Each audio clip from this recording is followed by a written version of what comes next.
Hi guys, this is Hero. How's everyone doing today? So today I'm discussing Rahu's transit into the Nakshatra of Ashwini. Okay, this transit occurs between February 22nd to October 30th of 2023. Please don't quote me on those dates, but I think this is what it is. Now, it's about 8 months, okay?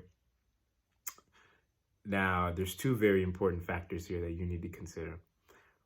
One is that Jupiter is here with Rahu for about the last 6 months of this 8-month transit. If my memory is correct, I think Jupiter comes into Aries at about end of April, and Saturn is in Aquarius, which means it throws a usually benefic third aspect onto Aries, okay? So that also plays a part. One other thing is that both of those planets go retrograde throughout this transit, so their effects are going to be a little bit different. So you have to really sum all this up. And Jupiter and Saturn are arguably out of the seven planets that move forward. They're arguably the two most spiritual planets. Okay, so just something to keep in mind here, and I'll discuss later on throughout the video. But as you guys know, at the beginning, I'm going to be covering the more general points and then getting into the more specifics later. So the general point. So Rahu in Ashwini, okay? Ashwini is a very high volatile area. Okay. Ashwini is ruled by Ketu. All Ketu's nakshatras are pretty unstable because they're always at the beginning of fire signs, right? And Ashwini just happens to be also in Mars's sign, Aries, okay? So Mars and Ketu are both explosive planets, okay? They're arguably two of the most explosive planets. This is why the dashas are only 7 years, okay? Because anything longer than that, and you probably wouldn't be able to handle it too much. Now, we take Rahu, okay, which is a planet that moves backwards. Now, what does it mean a planet is moving backwards, okay? I think I might have discussed this in my retrograde video or my astrology signs video, but I'll just give a really quick synopsis right now. Usually there's a flow of signs, okay? For example, let's just take Sagittarius to Pisces. Okay, this is like kind of like the most spiritual quadrant of the zodiac sign area, okay? The 4 signs. So Sagittarius is all about learning, right? And then the way the flow is like you learn from Sagittarius, and then you use what you learn to be disciplined in Capricorn. And then in Capricorn, you use your discipline established to help further your karmic fulfillment, which is Aquarius. And then after you're done with that, then you need to let go of whatever you need to let go of. And then the cycle starts over, right? It's kind of like going downstream on a river, okay? You're kind of going with the flow, right? However, when you're moving backwards, like Rahu is from like sign to sign, like all the time, it's like going upstream, okay? It's a much different kind of thing it does, right? Let me give you a quick example. Rahu in Pisces, right? Let's just say, you lose something. You lose your business, you lose your spouse, whatever. After you lose it, you're so depressed, you have no choice but to go into karmic fulfillment of, what Aquarius represents. And then because you're so overwhelmed with the karmic fulfillment, you have no choice but become, be this super disciplined person and all this kind of stuff. I think you get what I'm saying. It's a much different path going upstream than it is going downstream. Downstream, it's much more smooth. It's how it's kind of designed to be. But upstream, it's like, watch out. This thing is floating at us. We gotta, dodge it. We're about to sink. I see a bear over there trying to come in the river. Let me go across while still going up, right? You guys get the picture. So Rahu's kind of like this in respect to the signs. So when it's in Ashwini, it's kind of like Rahu getting those Ketu energies and those Mars energies added on top, okay? So you're going to definitely feel a little bit more explosive when it comes to your desires, okay? Especially new desires. Now, I can't continue on the rest of the video without discussing Saturn and Jupiter's kind of place in this transit, okay? So Saturn is in this transit. It is affecting this transit the whole time, and Jupiter only the last 6 months out of this 8-month transit, which is most of it. So Saturn is in Aquarius. Now, it throws a third aspect on Aries. These aspects that are assigned, these special aspects, these special full aspects, are not random, okay? They're completely given with a purpose. And they're all unique. So Saturn, when it's in Aquarius, it's in a spot that it likes, right? Saturn's all about karmic fulfillment. So why is it that it throws a third aspect on Aries, right? There's a certain reason why it doesn't throw a fourth aspect onto Taurus. It's not just, oh, they just pick, numbers out of a hat and here you go. No.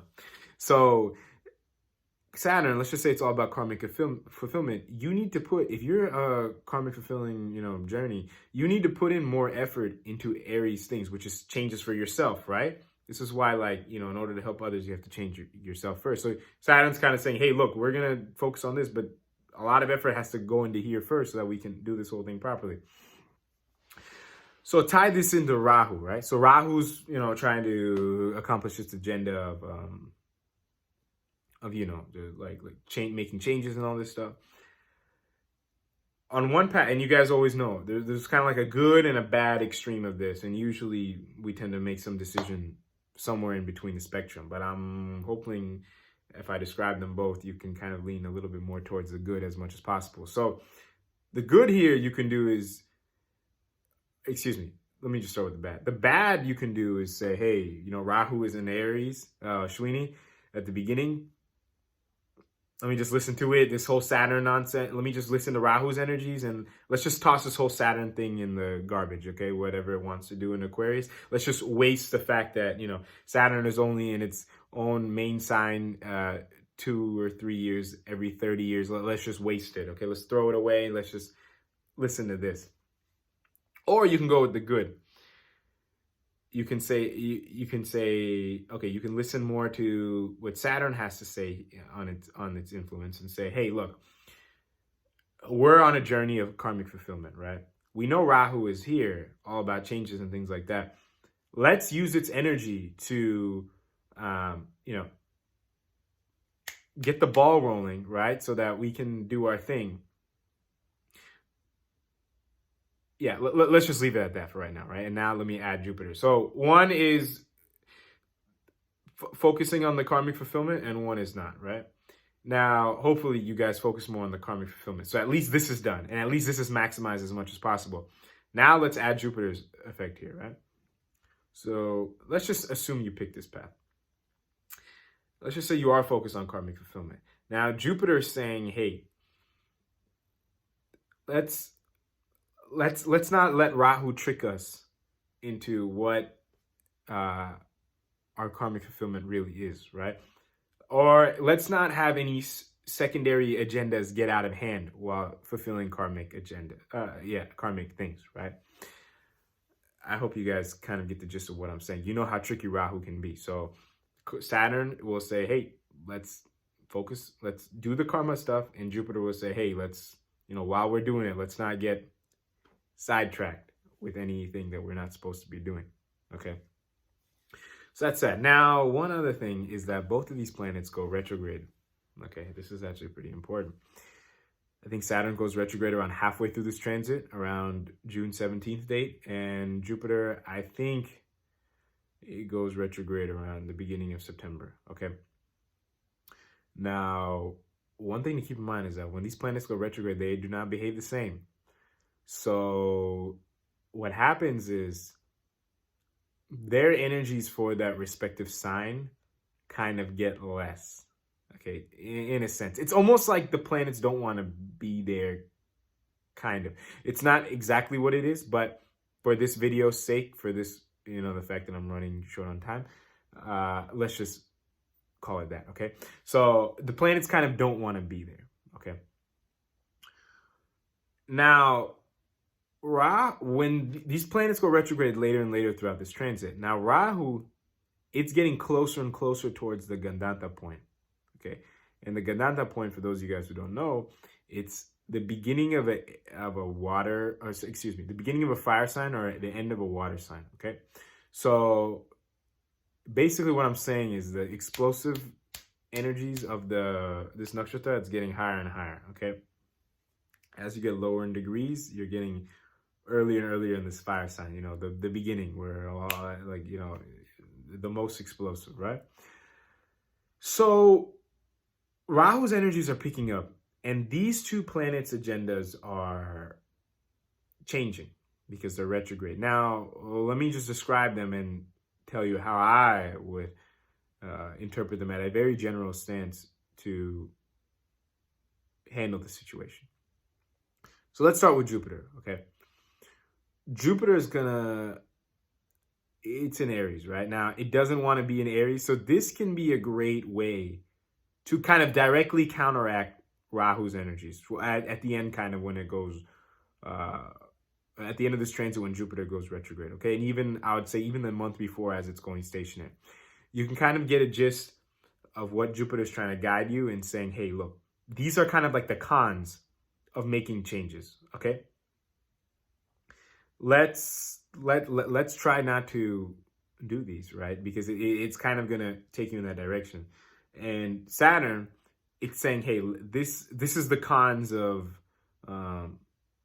you know, putting in more effort, or we don't want to put in any more effort into, you know, these Aries-like things, right? So you can use them together to kind of fight Rahu a little bit as you get more towards this, as Rahu gets a little bit more towards the Gananda point. Now, it's going to pick up, so you are going to put in a little bit of hard work here. So that includes like meditation and things like that to kind of detach, but I think you guys get the point. Now, one other thing I do want to stress is that, yeah, they are retrograde, so they do behave a little bit like I just described, but the way retrograde planets work, all retrograde planets, is that things just tend to happen, okay? Saturn, some karmic things could tend to happen. Jupiter, it'll just tend to give you, like, really want the strong desire, wisdom when certain changes. So when these things happen, I wouldn't judge them, but just don't have these things happen and then it kind of activate your Rahu and kind of get into a snowball effect that you can't stop.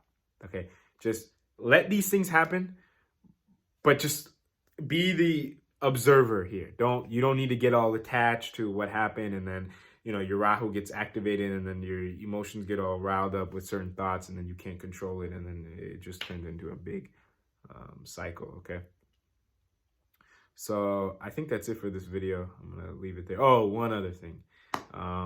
This is Mars's effect on this transit, okay? Also, towards the end, Mars goes into Virgo first, throwing an 8th aspect on Aries, and then into Libra, throwing a 7th aspect on Aries. Yes, yeah, that's correct. So, first of all, Mars is not like Libra, right? And that's kind of towards the end when it's closer to the Gananta point. So I'll focus more on that. Basically, you can just add more frustrations, right? Which the main thing you need to do is just understand that definitely don't try to make any changes with other people, okay, when Mars goes into Libra, okay? Yeah, and even when Mars is in Virgo, throwing an 8th aspect, just understand what Mars's 8th aspect is, right? So it's a very intuitive aspect, right? So Mars is in Virgo, which is all about, I guess you can say, routine, and it's kind of getting intuitive about new changes.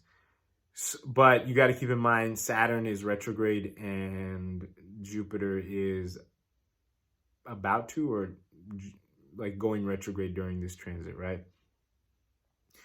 So basically what you want to do is, again, you just need to observe certain basically the lesson here overall throughout this whole transit is you don't need to get super attached to every sort of information that you receive, okay? Or any sort of desire that you have. You have the control of your own actions, okay? Your thoughts and emotions are not you. They will fluctuate. they can be resourceful or not resourceful, and some are harder to deal with than others. That's just a part of this journey. And yeah, so and as far as like the good stuff goes that goes on up here, like, yeah, you'll get certain pieces of wisdom and information and things like that, but it's important to not act out of those either. Just like how you wouldn't act out of temporary thoughts and emotions. Don't just act out of, you know, certain information and wisdom that you see resourceful. Let it sink in a little bit, okay, before you do anything crazy about them. Okay, so that's kind of the message I'll give to you here. But I think that's really it for this video now. If you have any questions or comments, you can feel free to let me know. And until next time, I'll talk to everyone later. Thank you guys so much for watching.